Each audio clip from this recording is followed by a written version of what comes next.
Benvenuti cari amici su Underground Sea per un video dedicato alle DH con un occhio al budget, come sempre coadiuvati dal canale YouTube Dungeons Learner's Guide per una nuova build che prova ad affrontare il formato multiplayer con un investimento contenuto. Lasciamo il verde e le sue strane tech attorno alla meccanica Storm per qualcosa di più semplice e diretto, in compagnia del rosso, un colore che negli ultimi tempi ha ricevuto diversi upgrade, con una serie di staple che hanno però raggiunto dei costi veramente elevati. Qui invece, complice anche una leggendaria proveniente dal passato, ci avventuriamo in una serie di meccaniche apparentemente semplici, ma molto appaganti, che puntano a trasformare il nostro board in una minaccia costante per l'intero party. Questa volta vi parleremo di Marton Stromgald.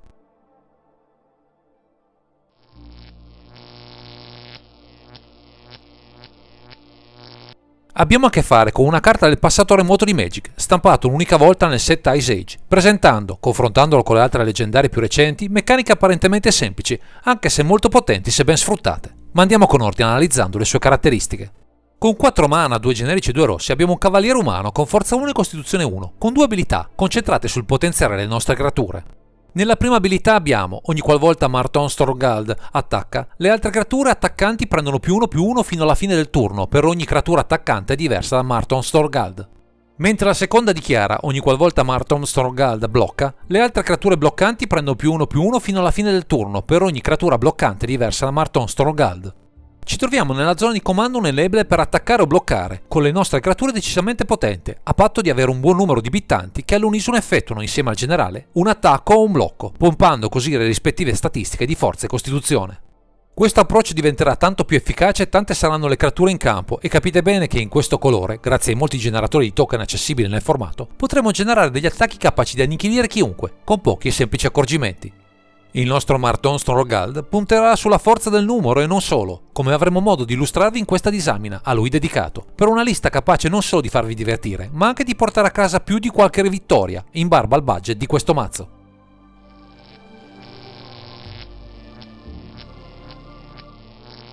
Viste le premesse per questo Marton Stromgald, dovremo ipotizzare un piano di gioco ben preciso, solido e anche facilmente ottenibile grazie al colore a disposizione e a un'innumerevole serie di carte che ci permettono di avere un board enorme, pronto per attacchi micidiali con lui in campo.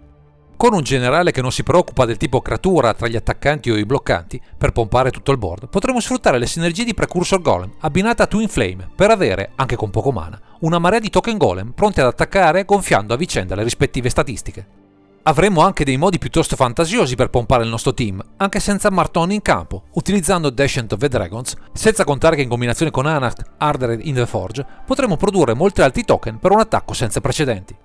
Se il nostro focus principale sarà quello di produrre pedine in gran numero, anche Tilnoris Summoner con la sua abilità Ashen potrà darci una grossa mano, visto che l'emblema City Blessing non sarà certo difficile da ottenere. Questa carta risolve insieme a tech quali Hammer o Purforce uno dei limiti potenziali di questo tipo di archetipo, la debolezza di evocazione, che con l'abilità Haste potremo superare agevolmente, così da rendere il nostro generale una finisher inaspettata. E se il board si facesse complicato o ci mancassero gli ultimi danni per sconfiggere uno o più nemici specifici, con carte come Impact Tremors avremo buon gioco grazie alla nostra produzione assidua di creature, sotto forma di pedine per un ping effect micidiale. Insomma, anche con un budget ridotto sotto i $100, come ci siamo ripromessi di proporre in questo ciclo di Primer, questo Marton Stromgald potrà dire la sua, mietendo vittime illustri o anche solo garantendovi partite al cardiopalma e molto divertimento.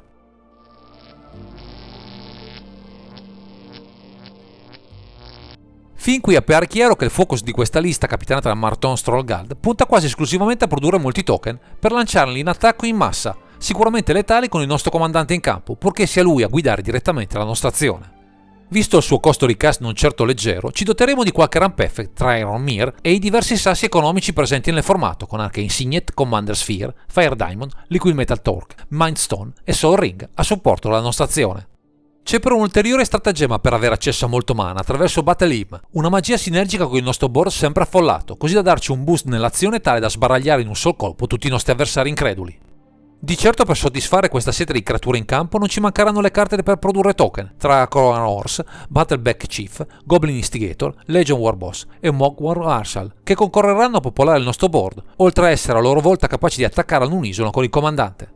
Non avendo vincoli sul fronte di una specifica tribe, inseriremo tra il 99 anche carte atipiche, come Oketras Monument per gli artefatti, oltre a una serie di magie, Dragon Fodder, Forbidden Friendship, Krankos Command, Holdering Barbust e Mascot Exhibition, che daranno consistenza alla nostra azione.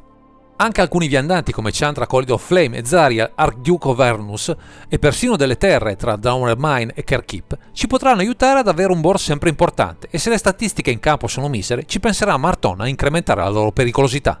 Con le medesime finalità aggiungeremo Castle Embereth, Goblin Rebel Master e Krenko Teen Street Camping per spingere ulteriormente l'acceleratore sia sul fronte della produzione di pedine ma soprattutto su quella dei danni, dove anche un semplice +1 alla forza potrà fare la differenza per le nostre vittorie.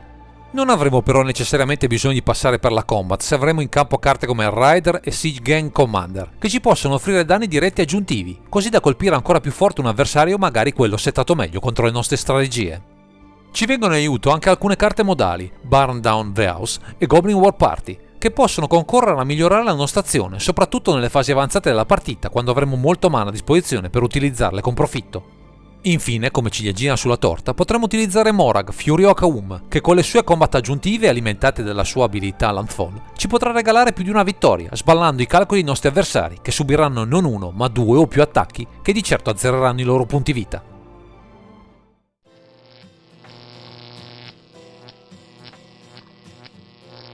Finora abbiamo visto quanto possiamo sostenere l'azione offerta da Marton Strongguard, ma, come accennato nelle premesse, dobbiamo puntare a rendere il nostro board reattivo quanto prima, se non vogliamo subire le ire degli avversari, che non se ne staranno certo con le mani in mano. Ecco perché è bene puntare a una serie di creature rapide, come Channeler of the Forge, Loyal Apprentice, Rakkamar e Scampering Scorcher, che sono capaci di produrre pedine rapide, subito pronte ad entrare in azione in aggiunta a ciò che abbiamo già in campo. Ma non basta, perché la nostra strategia funzioni, in primis il generale deve diventare subito efficace al suo ingresso, ecco perché saranno vitali carte come Hunger, Purphoros Broad-Blooded e Turtuk Rebel Fort, che doneranno a tutto il board haste per attacchi poderosi inaspettati, difficilmente reginabili dai nemici. Anche grazie a Emblem Warmind e Fervor, concorreranno a velocizzare le nostre partenze o ripartenze, dopo una vrata inopportuna, così da sgusciare tra le interazioni del party senza lasciare possibilità di scampo per nessuno. C'è però un altro modo per rendere efficace la nostra azione, soprattutto se dovremo affrontare avversari che a loro volta popolano il board di creature, attraverso l'abilità Travolgere e carte come Archetype of Aggression e Ember Cleave, che possono darci modo di sfondare le linee nemiche per danni spesso letali. C'è però un'altra tech molto interessante offerta da Subira, Tulsi di Caravaner, che può darci l'imbloccabilità di una o più creature innescando prima dell'effetto del generale la sua prima abilità, dandoci oltretutto modo con la seconda di pescare nuove carte se ci trovassimo a mani vuote. Abbiamo però un altro modo per interagire con le creature attraverso alcune magie e carte come Heroes of Verville, Mirrowing Dragon e Riona Fire Dance, che possono diffondere uno o più degli loro effetti al resto del board, così da migliorare le nostre combat anche di molto. Principe di questa tipologia di effetti è di certo Zada, Edron Grinder, che diffonderà l'abilità di una magia che lo ha bersagliato a tutto il nostro board, con potenziali upgrade che possono in parte simulare l'effetto offerto al nostro cavaliere umano. Le magie migliori che inseriremo per questo scopo saranno Assault Strobe, Brute Strength, Distemper in the Blood, Thirst of Flame e Runamok, per un boost in alcuni casi enorme, se saremo in grado di combinare diversi effetti tra loro per un attacco devastante. In tutto questo affiancheremo alla nostra azione Swift Boots, sia come protezione vitale per il nostro generale, sia per donargli quella rapidità tanto utile per spiazzare i nostri avversari, con un assalto in massa di tutto quello che avremo in campo. Qualche slot lo terremo a disposizione per alcune rimozioni puntuali, come Lightning Bolt e Chaos Warp, e per quelle globali, come Release the Gammis e Blasphemous Hack, ma si tratta di inezie rispetto al resto del mazzo, che come obiettivo ha quello di eliminare il problema alla radice, a partire dai nostri avversari.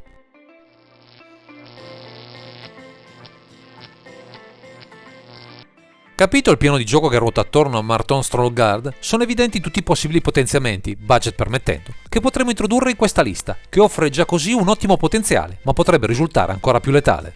La mente va subito a Kiki-Jiki, Mirror Breaker e a tutto quello che potrebbe fare con il suo effetto di copia, anche senza scomodare direttamente effetti combo affini, clonando qualche uno dei nostri enabler per dei risultati in campo sorprendenti.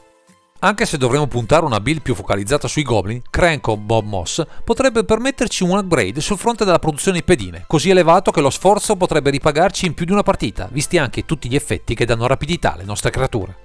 Se invece vogliamo avere un piano di riserva, Purphoros God of the Forge è il candidato ideale per trasformare ogni nuova pedina in un ping per tutto il party, dandoci modo anche in contesti complicati di dire la nostra, senza necessariamente passare dalla combat.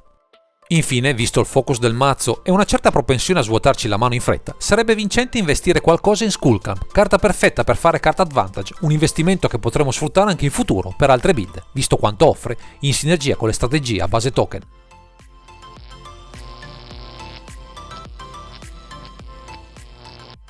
Siamo arrivati alla conclusione di questo primer, che si è concentrato su questo Marton Strongguard, una leggendaria decisamente strana, anche se proviene dal passato, in grado di offrire un gameplay semplice ma allo stesso tempo esplosivo, con un budget limitato e un grosso potenziale per future implementazioni, permettendovi di entrare nel mondo delle DH sin da subito a testa alta.